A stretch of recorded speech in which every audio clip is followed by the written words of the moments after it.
Good day, everybody. It is Kristy from Okketoh. So today I'm going to make a gingerbread pie crust. Later on this evening, I plan on making a gingerbread no-bake cheesecake.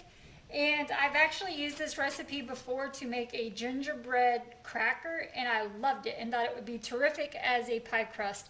So this video will be just the pie crust, and later on I will make the no-bake cheesecake video.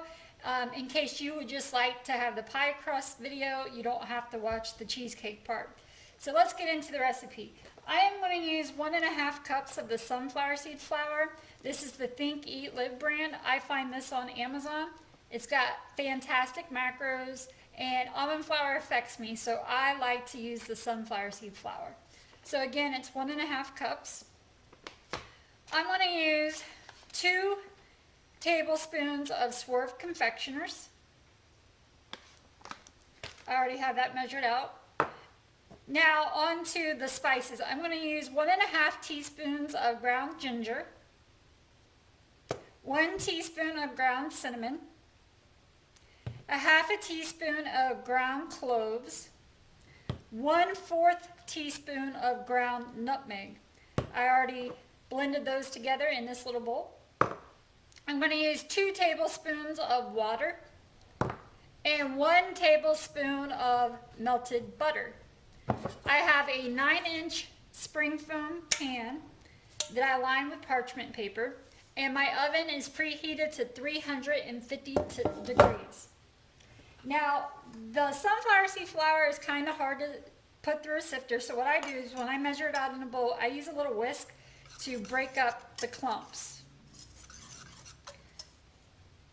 Now I'm going to go ahead and add in my Swerve confectioners and my spices.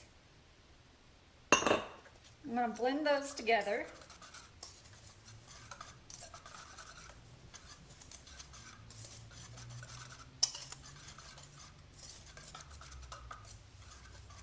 Now I'm going to go ahead and add in my 2 tablespoons of water and 1 tablespoon of melted butter.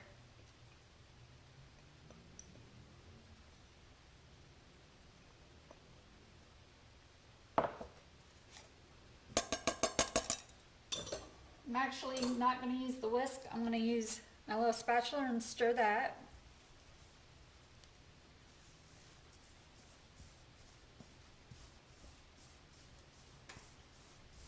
Get it nice and blended.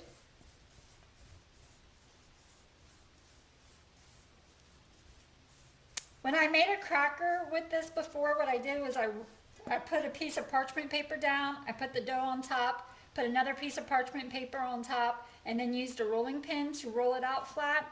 And then I took a pizza cutter and I cut them into the size crackers I wanted before I baked them.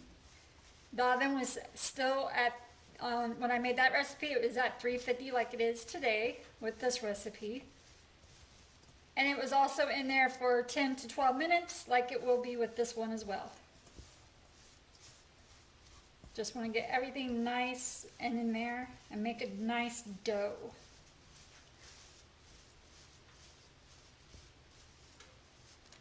So that's what it looks like. I'm going to spoon this out onto the parchment paper.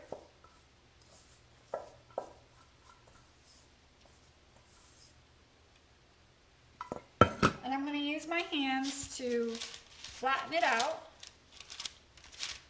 and spread it around.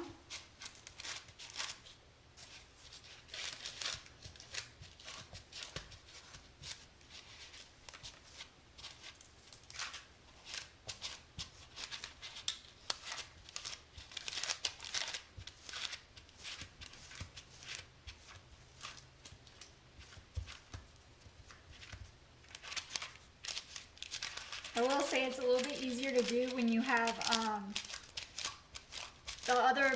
another piece of parchment paper on top and a rolling pin, but you know, when you're putting it into this pan, it's kind of hard to do that, so you do the best you can with your hands.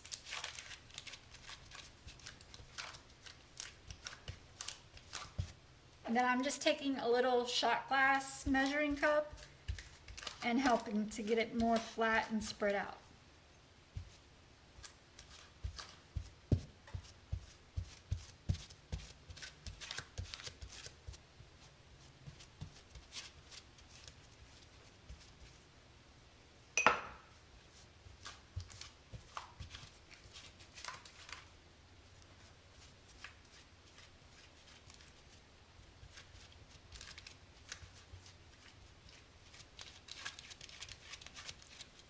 Again, my oven is set to 350 degrees, and this will go in there for 10 to 12 minutes.